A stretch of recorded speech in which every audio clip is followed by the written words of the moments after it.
Hello friends, इस video में हम जानेंगे कि किस तरह डेली स्टडी करके आप नीट 21 का एग्जाम क्रैक कर सकते हैं एंड एक अच्छे कॉलेज में एडमिशन ले सकते हैं। देखिए, काफ़ी सारे ट्यूटर्स का यह मानना है कि नीट 21 का पेपर नीट 2020 से भी ईजी होगा। तो इससे आपको बिल्कुल भी खुश होने की ज़रूरत नहीं है, क्योंकि पेपर जितना ईजी होगा कट ऑफ उतनी ही हाई जाएगी, क्योंकि एमबीबीएस की बहुत ही लिमिटेड सीट्स है और ईजी पेपर में हल्की सी भी मिस्टेक से आपके मार्क्स कम हो सकते हैं। इसलिए आपको बहुत ही इफेक्टिव टाइम टेबल के साथ अपनी पढ़ाई करनी होगी।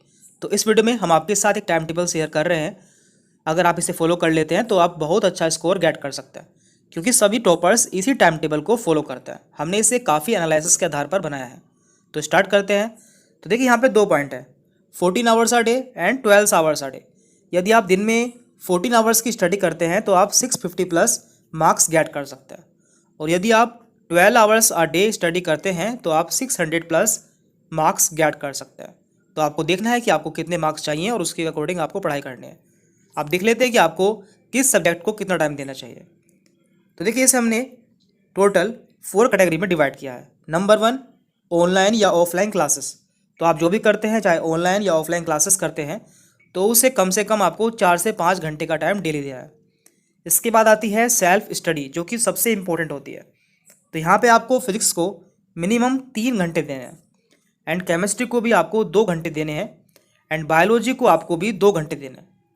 लेकिन याद रहे कि आपको बायोलॉजी के लिए केवल एनसीईआरटी पढ़नी है, क्योंकि एनसीईआरटी से ही आपका 99% सिलेबस कवर हो जाता है।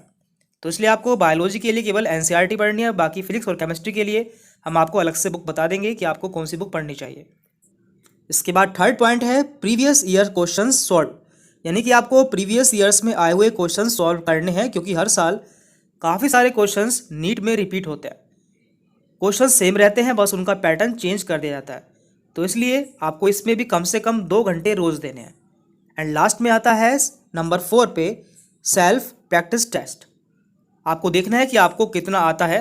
आपने जितना पढ़ा है आपको उसका सेल्फ प्रैक्टिस टेस्ट लेना है।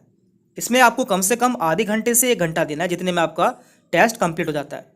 एंड सेल्फ प्रैक्टिस टेस्ट आपको हमारे चैनल पर मिल जाएंगे, जहाँ पर हमने हर टॉपिक के सेल्फ प्रैक्टिस टेस्ट अपलोड किए हुए हैं। तो आपको जिस दिन जो टॉपिक पढ़ना है उसी दिन आपको उसका प्रैक्टिस टेस्ट देना है। एंड प्रीवियस ईयर क्वेश्चंस के लिए हम आपको एक बुक बताना चाहेंगे, जो कि काफ़ी अच्छी बुक है।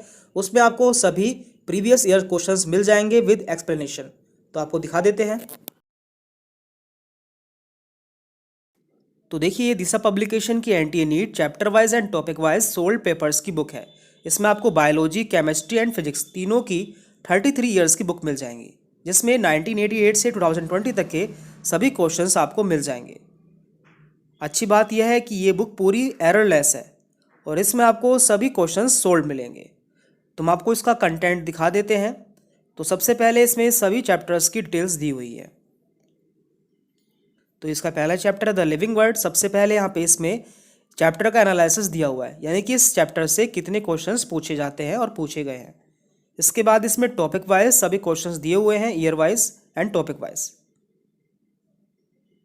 एंड लास्ट में इसमें इसकी आंसर की दी है, एंड हिंट एंड सॉल्यूशन भी दिए हुए हैं। और बीच बीच में इसमें इंपॉर्टेंट नोट्स भी दिए हुए हैं। इसमें आपको सभी इंपॉर्टेंट पॉइंट्स मिल जाएंगे, जो कि एनसीईआरटी में दिए हुए हैं। इसी तरह से ये केमिस्ट्री की बुक है, जो भी इसी तरह से है। इसमें भी आपको इसी तरह कंटेंट मिलेगा और chapter wise and topic wise solved questions मिल जाएंगे। तो आपको ये तीनों बुक परचेज कर लेनी है, जिसमें आपको फिजिक्स, केमिस्ट्री एंड बायोलॉजी की तीनों बुक मिल जाएंगी। हम इसका लिंक आपको डिस्क्रिप्शन में दे देंगे, जहाँ से आप इसे बाय कर सकते हैं। सबसे इम्पोर्टेंट बात, आपको अपने सिलेबस को 4 मंथ में कंप्लीट कर लेना है।